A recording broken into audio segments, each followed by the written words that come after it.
This is the Shaper Trace from Shaper Tools and is going to be a game changer for how you can create on your CNC. How it works is you put a drawing within this frame and all these little dots take a measurement as you take a picture with the Shaper Trace website. Once you feed that in, it spits out a ready-to-go vector for your design software. So who is this for? This is for the artist who everything starts on paper, or somebody who is replicating parts. If you're needing to make foam fixtures for tools, it's perfect. Trace your tools down straight into foam, or what we're using it for today, a drawer. But before we do that, we need to learn everything we can about the Shaper Trace. idcwoodcraft.com. What I'm looking to learn about this tool is, can it trace items? What surfaces does it work on? What tools does it work with? Pen, pencil, marker, what works best? How does it decide what gets included? Specks or circles, how light or thin or thick do the lines need to be? And do lighting and shadows affect it? It's useful for me to know these things in order to accomplish today's project. I want to make a tool tray drawer, and I want to know, can it precisely measure each of my tools to give me the insert cutouts that I want? Can I trace it straight onto my surface, or did I waste all of my time mapping this out? So first, let's see if it can trace my wrenches. So I thought the studio lights were going to be an issue, but it actually did really well this time. There are some flaws, but I'm honestly impressed. I went ahead and saved that one to my files. Now let's see if we can get any better of a result by tracing them.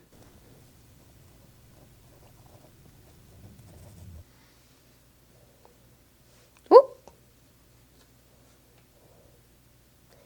It did not like the thin pencil, and I thought those were going to be the issue. Okay. Okay, let's try again. Much better.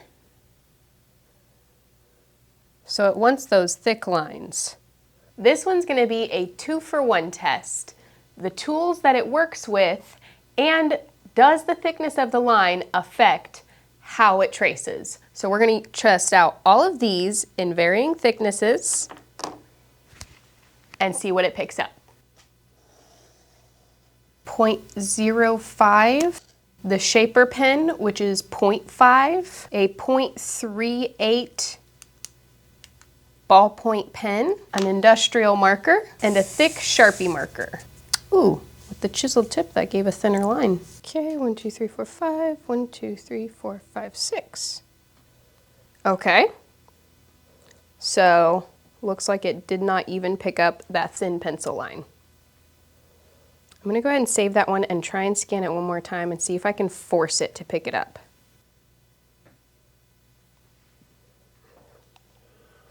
I did it! So the shadow / angle was affecting how it was able to pick up that line. Now, even though I was able to get it to pick up that pencil line, obviously that thin line it struggles to pick up, and the thicker, the better. So now that we've got everything from a pencil to different points of fine tip pens to different markers and a Sharpie chisel marker, we're gonna test out how these come out in a VCarve on the machine. Obviously with VCarve, the width of lines changes everything at least a little bit. So this thick old chisel Sharpie marker here is gonna be our biggest and thickest. But I wanna figure out what's the best practices to be able to pick up these thin lines like this pencil. Or is there things and variants we can do between the different tools to get the best result? On this half, we're gonna be testing the pencil, 0.05 fine tip, and 0.5 fine tip. And then on this half over here, this is gonna be the 0.38 fine tip industrial marker. Chisel marker, I've chosen the 60-degree V-bit from idcwoodcraft for this test. I'm using 60-degree because it's not quite as sharp and deep as a 30-degree can go, and I don't want to go too deep. I just want to see the lines. And with a 90-degree, you're limited on how thin of lines because you've got a 90-degree angle going, so it's gonna produce a different result. You can get your V-bits at idcwoodcraft.com.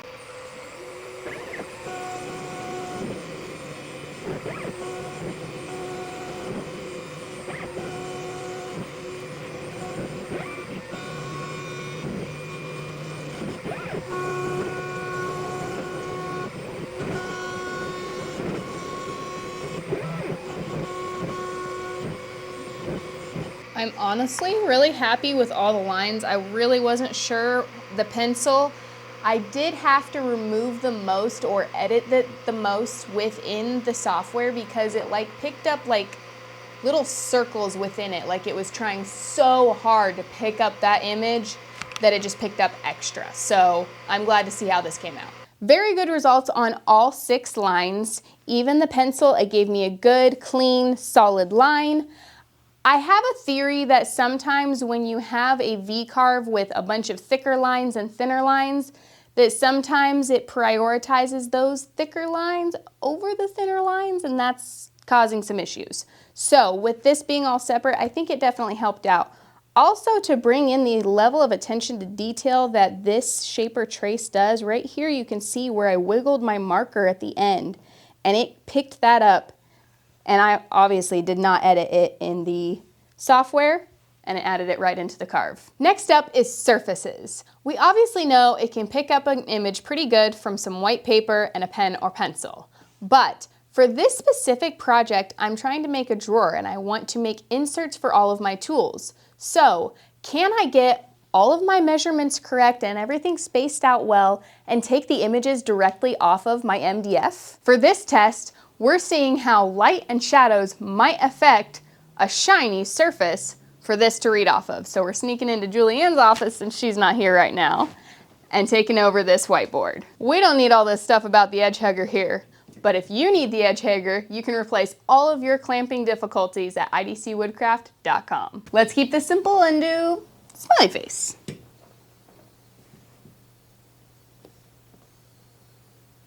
Right. Get this up here. Ooh, it's got a lot of me in there. Let's see what it picks up. Oh, okay, good. It just picked up that. Well, that was good because I could see like my whole shadow up through there.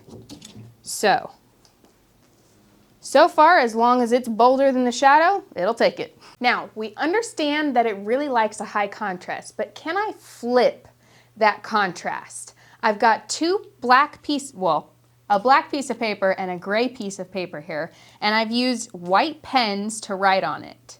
Now, it could, what I'm thinking it might do is pick up all the black as the design. But my hope is that the contrast factor still works and it'll pick up the white. So let's see how it does. Okay, wow. So I might have to scan it again because of the shine from the light actually, but it picked up the design over the paper. So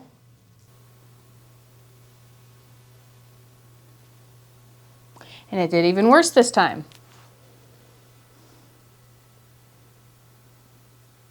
Now to see what it does with the black paper. Okay. So that light definitely affected it a lot more. It caught the design, but because the shadow was a little more prevalent on the black paper, it picked that up a lot more. We've moved the lights to see if we can help it capture. Interesting. Kind of essentially the same result again. So probably more playing with it and we could get it to happen, but it would take some work. I was worried about the fibers on the gray paper because it's a very natural gray paper. You can see all fibers throughout it. But that gives me hope for the MDF that it'll scan a lot better on that. Just so long as my MDF isn't black. For the final one that applies most to my project, we're gonna be testing it off on MDF. Now, obviously what I've picked up from what the shaper likes is a high contrast between the drawing and the paper. Now, brown and black are a lot closer than the black and the white, which is why that works so well, but I want to see if we can get a good image off of this. My concern is the speckling and the closeness of the colors, but if I could get it to carve straight off of this or design it straight off of this, that's going to give me the best result for what I'm going off of and not have to use however many pieces of paper.